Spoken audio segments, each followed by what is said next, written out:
Alrighty then, a warm welcome back. Over the last few lessons, we've explored four practical ways of living the God inside life.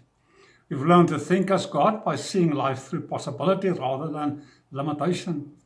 We've learned to command as a king by taking responsibility for our inner world and our choices.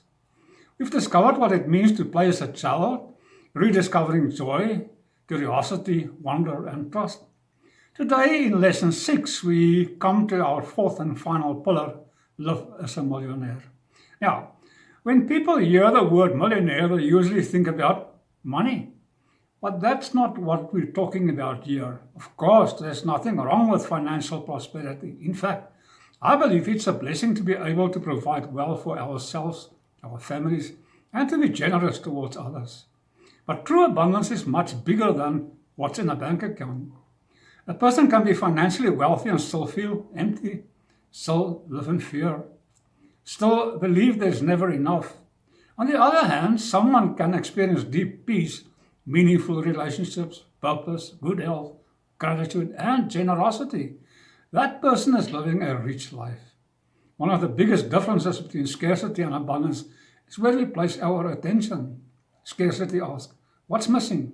Abundance asks, what has already been given? That simple shift changes everything. When we begin to notice the blessings already present in our lives, gratitude naturally grows. And gratitude changes the way we see the world. It doesn't remove every challenge, but it reminds us that even in difficult situations and seasons, there is still goodness to be found.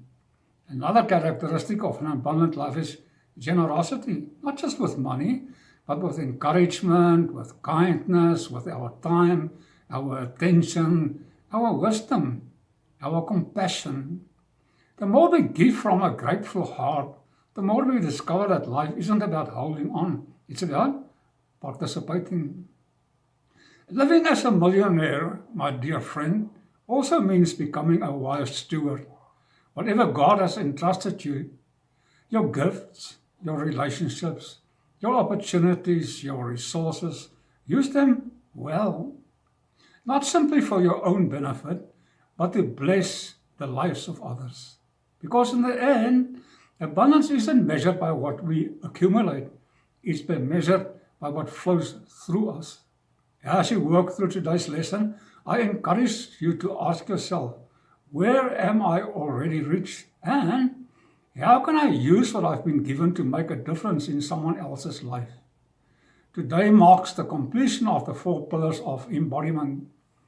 You've built a strong foundation, but now comes the exciting part. In our next stage, we'll begin the God Inside Embodiment Challenge. For the next 5 days, you'll take everything you've learned and begin putting it into practice through simple daily exercises. Because transformation doesn't happen simply by learning new ideas.